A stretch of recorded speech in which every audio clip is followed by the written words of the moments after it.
usually relishes bowling with the new ball. First runs, and predictably, when Chris Gale scores, he scores a majority of his runs square of the wicket on the offside. Great way to get off the mark. West Indies rate has gone back up to just about where they would expect to be at this stage. Oh, he smashed that. Well, Arun Lal, he's not listening to you. They seldom do, Bish. Well, all this while he's been circumspect, but here he just made room for himself. He just decided that he's going to go for it wherever. But he's a dangerous player. But we've seen the West Indies throw it away in game 1 against Australia. They should have learned a lesson from that. Correct. Oh, that struck even more powerfully. Well, that was asking for it. It was a full toss. Nearly took Stuart Clark's head off. Well, that shot was certainly on. A full toss, waiting to hit him out of the attack. So Chris Gale got it right in the slot. But he's really needs to calm down, Bish. It's certainly about technique, strategy, talent, but it's also about common sense.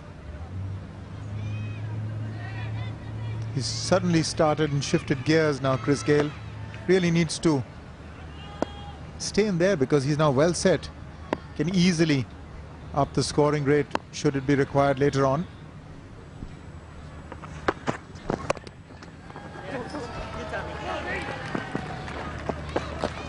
He's coming back the 2 and yep. I suppose we analysed the fact he wasn't running hard a moment ago. In fact, the last over when it went down to fine leg, but Brian Lara certainly, I'm sure, has just pushed him a little bit harder. Stuart Clark is not having a happy time of it. 2.3 overs for 33 runs. Well, this is the one that came back at him faster than he had hurled it. Whoops, there's panic there.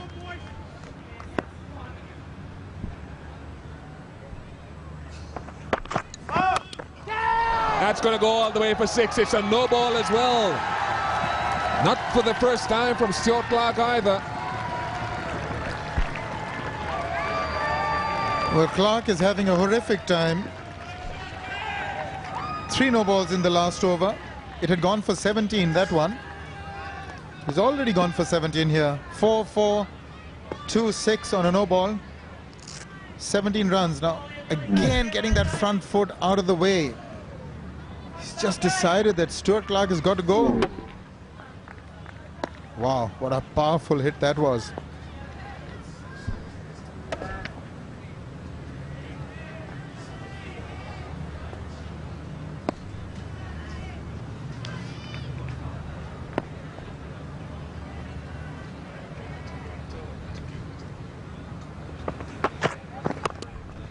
Well bowled.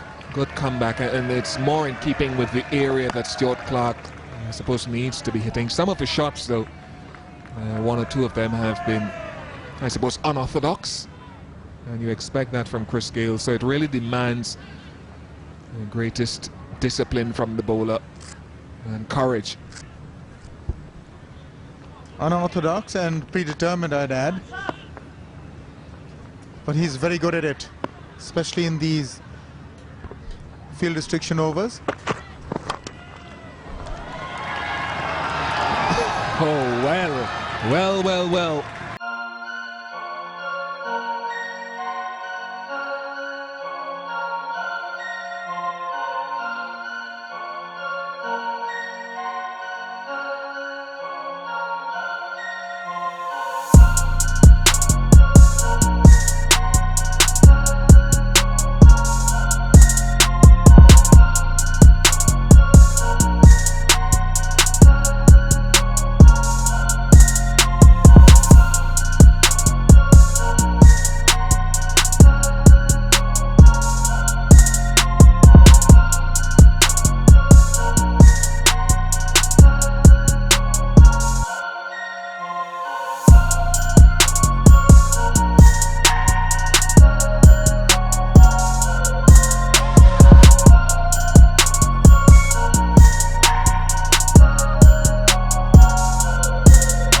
113.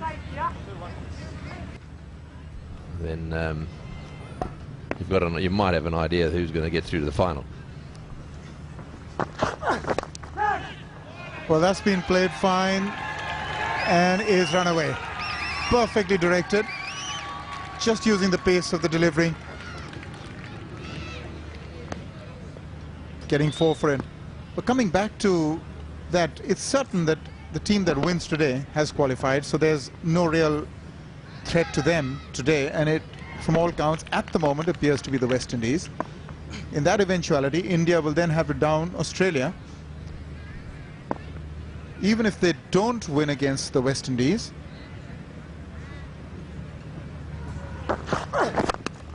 Oh, he's bludgeoned that. He's bludgeoned that down the ground for 4. That's a stand in the liver shot. Well, ideally, India will have to win against both the West Indies and Australia. And if they don't hit the West Indies, then they've got to beat Australia by a huge margin, get the bonus point, and ensure that their run rate is higher than Australia throughout the tournament, because the number of wins will be the same. That's going to be a tall order, so they'll have to win both their games should West Indies prevail today. Yeah, the fact is, right now, if the West Indies win this match, the favourites for the final are these two teams. India are going to have to really stand up and be counted.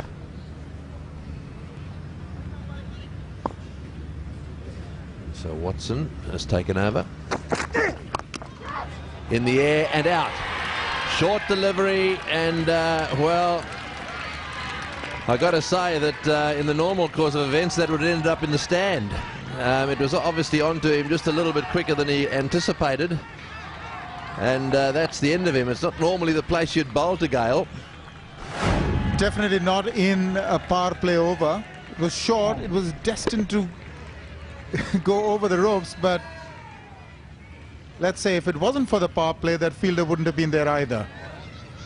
So they've got themselves a wicket. The power play seems to have worked for them.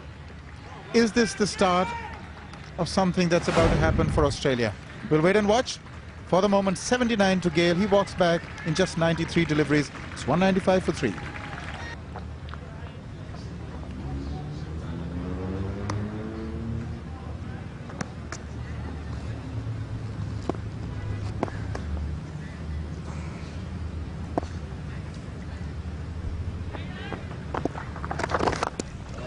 Well, that's gone all the way. It definitely has. On to the top of the side screen. He's in control, Brian Lara. Well, I tell you, there's none better, I don't think, than Brian Lara when he hits a straight drive. And he's absolutely smashed this. Watch this ball disappear back. It clips the top of the side screen there, and that's a long way up. Didn't have a lot of elevation on it. He just hits the ball so sweetly.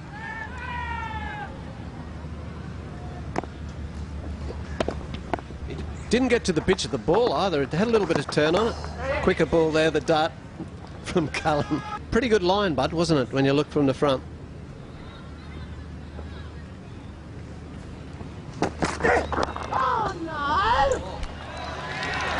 You can hear the cry of anguish from Watson. 38 overs gone, 2-2-2 for 3. Watson had bowled 7 overs, 1 for 20. And he's got one more left here to make it 9 overs. Now he's 1 for 37. That's gone flying away down to third man for 4. Well, there are no slips there. If you bowl just short outside off stump, these two are going to cut you away for 4. 241 for 3.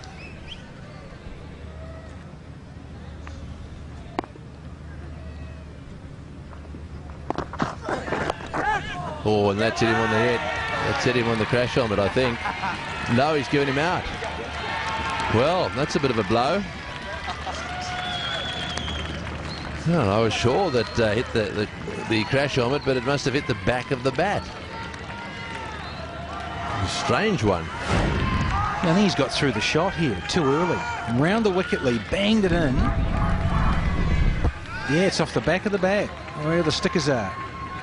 And straight to Hussey, and you'd probably argue, geez, he's a bit unlucky, Brian Lara.